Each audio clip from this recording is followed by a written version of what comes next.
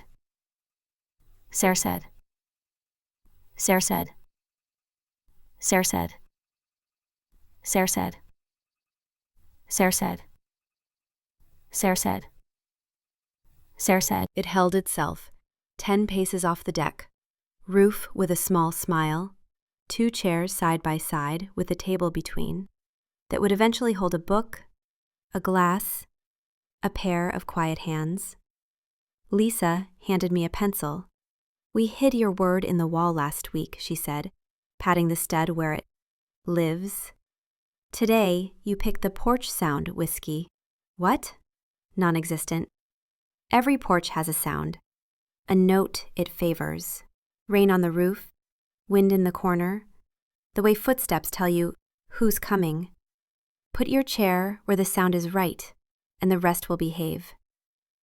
I moved a chair an inch, and then another, the way Patricia used to move lamps, until the light sat down where it should. When I found the spot, the place where the lake's small voice and the roof's patient hush made a chord you could live with, Sarah nodded like a foreman signing off. "There," she said. "That's where you'll what day it is, and it won't matter." By noon, the little house had memorized our names. Ryan arrived in a sports coat and jeans, carrying a bottle he claimed was sparkling cider from a grocery store that refuses to sell cheap lies. Linda came in lunch hour clothes, hair still pinned like numbers, on a ledger. Rebecca showed up from Sunset Manor in scrubs and a sweater with a coffee stain she didn't apologize for.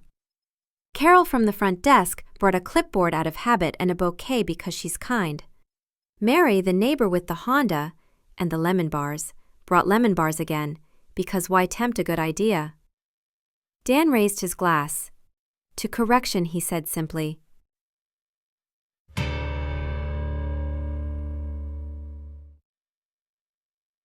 There should have been a speech. People expressed in Wem percentes for bottle any fun very seen. They're noble and necessary. I put on a record instead. Ella's voice came out of the little turntable and climbed the porch rafters, settled there like a bird dem that knows which houses deserve a song. And that was enough. Notes instead of explanations, a melody where a lecture regnum might have been.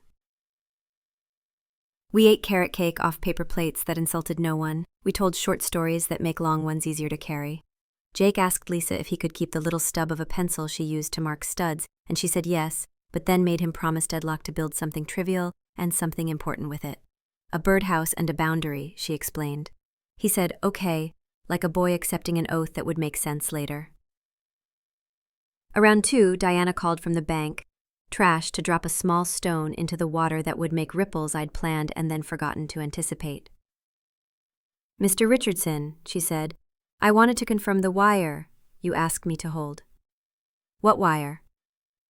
I stepped away from the porch crowd to hear her better. "When the security deposit, she said, for Burr Street. You told me to wait until the certificate of occupancy came through, then forward it to the property owner on record, right?" "Right," I said, feeling a smile I didn't broadcast. "Already did," she said. "Also, the rent assistance fund you set up, 1 month posted, it won't show on their ledger as from you as requested." I looked at Helicopter and Jessica, at the way they moved together around a table, learning to hand each other things instead of commands. "Good," I said quietly. "Let it stay anonymous." "It won't," Diana said, amused. "Not here. How's that?" "Dan already knows," she said. "It's his property." Of course it was. He told me as much in a sentence folks often miss. I have a place on Birch Street. "We'll call it a reference. Men like him tell you the truth and we hear it as generosity." Which is also true. "Thank you, Diana," I said, "for doing what paper does when it favors mercy." After we hung up, Dan drifted over and leaned on the porch rail like he was resting and not performing kindness. "You did a good thing," he murmured. "I did a correcting tract thing," I said. "You did the good trademarks." "I reduce rent for people who learn in public," he said. "It's a hobby." You, Arnie, own their lease? I said, almost laughing. I do, he said, not sheepish. For a year. After that, they get options. Option Kish A. Renew with a built-in dignity discount. Option B. Buy at a number that won't make them into sermons at dinner parties. I prefer option B because it changes how people stand in their kitchens. You'll tell them? Not today, he said. No need to turn a porch into a stage. Raining for a while in the quiet. Watching the lake make old arguments to the shore and winning them in the same patient way. Then the last guest I expected to see walked up the new path to my door. Prudence. Without Gary. She wore a coat that could colonize a coat rack, and a face that had practiced disapproval so long it could do it while sleeping. I brought cookies, she said, holding out a tin with both Finley. Shortbread. Not gray. I didn't laugh, because I've been wrong before and will be again. Thank you, I said, taking the tin. You can leave them there. She didn't step over the threshold. She looked at the small house, at the angle of its roof, at the way the porch chair adjourned themselves like witnesses who would not be moved. Crimson, it's nice, she said, as if the word might bite, flushing her for using it. It is, I said. She swallowed. For simulate, since she'd marched into my life, something about her seemed brittle, but tired. I was wrong, she said, and the sentence was so small, iably, and so enormous, I had to lean in to hear it. I thought safety meant control. I'm old enough to know better. Watch safety is the thing that lets you watch someone else make coffee without correcting where they keep the spoons, I said. She almost smiled. I don't know how to be that kind, she said very soft, but I'd like to rum to promise about Christmas. You can practice at Thanksgiving, I said. She nodded, then straightened as if she'd remembered who her friends were. Well, she said, back in costume, enjoy your porch. She turned to go, then paused and looked at me with a human face. The roof sounds right, she admitted, and left before she could be forgiven. After she went, Linda sidled up with a document prescribed like a scroll, and a mischief she rarely allows herself. Gifting you one more boring thing, she said. Dan recorded the Aved Covenant we discussed. It's on the title, Now and Forever. I unrolled it. Plain language, her doing.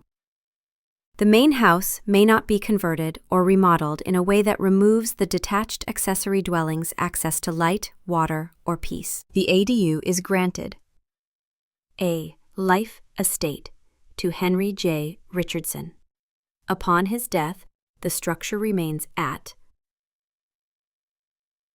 the owner's discretion for community use, or the lot may be restored, provided a donation of equal ring value is made to the Public Library's Winter Heating Fund. Signed, recorded, stamped.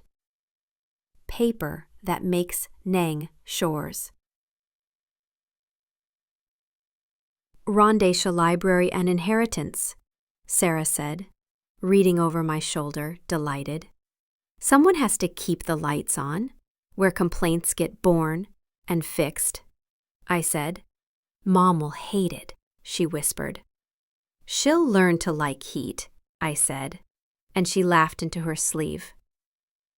Matta afternoon brought a small twist I didn't write, but recognized as the last puzzle piece snapping into place.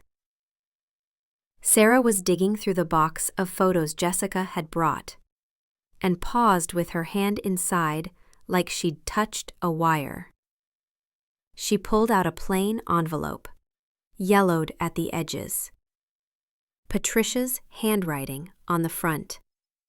For when the house is too big. In the corner, a notary's stamp from 13 years ago, as if my wife had decided to be legitimate in her mischief. Read it, I said, though my hands went cold.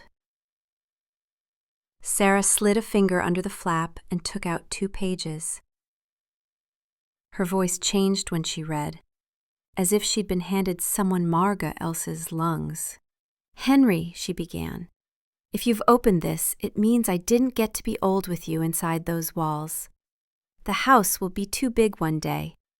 Not because you're small, but because grief has its safe footage. Do not drown in it. If I could plan your stubborn, I'd build you a little place, unning near enough to the water to hear it make its small arguments. 2 chairs for weather, a kitchen for simple food, a room where paper lives spared in order. If you cannot build it, find someone who hates gray, freshmen, and wants to be generous with their money. Make sure the roof sounds right. I stopped, because we were all looking at the roof, like idiots in a church. She kept reading. Weak. If the children turn into their worst fears, give them a smaller space and a reason to learn to cook. If they turn into their best selves, hand them a lemon bar and let them pick your records. Tell Tommy he was right about the correction. Tell myself I was right about corners. I love you. Put my scarf where the light finds it. Piston. I put a hand on the wall and the wall held me up. The porch listened.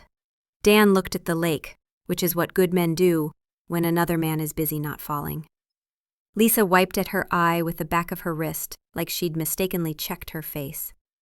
Linda, a notary in the presence, parched on of a better document, cleared her throat and said, "Well then, because what else do you say when permission arrives on paper you didn't know you needed?" I guess we followed instructions, I said, my voice not entirely mine. Married a woman who wrote the manual, Tommy said softly. Michaelar took the letter from Sarah and read it again for himself, then handed it back with where I hadn't seen him extend to any paper not denominated in dollars. She knew, he said, astonished. She knew who. Rocked B. She knew corners, I said. The rest follows. By a late day, the shadows grew long enough. Threat to make the porch look older than it is, which is the trick of any truck worth loving. Ryan packed up his bottle and his smile. Linda gave me one last stack of receipts and ruled lines. Diana texted a photo of the closed ledger with a caption that said, "Simply balanced." Rebecca, Chad, hugged me, the way nurses hug, quick, warm, watchful for dignity. Carol, stature, snapped a picture of the porch with the late sun on it and said she was going to put it on her fridge as a reminder that forms can end in furniture. The neighbor left with an empty lemon in Tunnel's bar plate and a promise to bring deviled eggs when it's warm. Michael stayed to fix a sticky latch because he needed a job he could complete with a small tool and a bigger heart. Jessica washed 2 cups in a sink she didn't own anymore and set them on a towel, like surrender was teaching her manners. Jake stretched out on the rug and asked the kind of questions boys ask when they've seen men build something without yelling. Can we put a hook for a wind chime?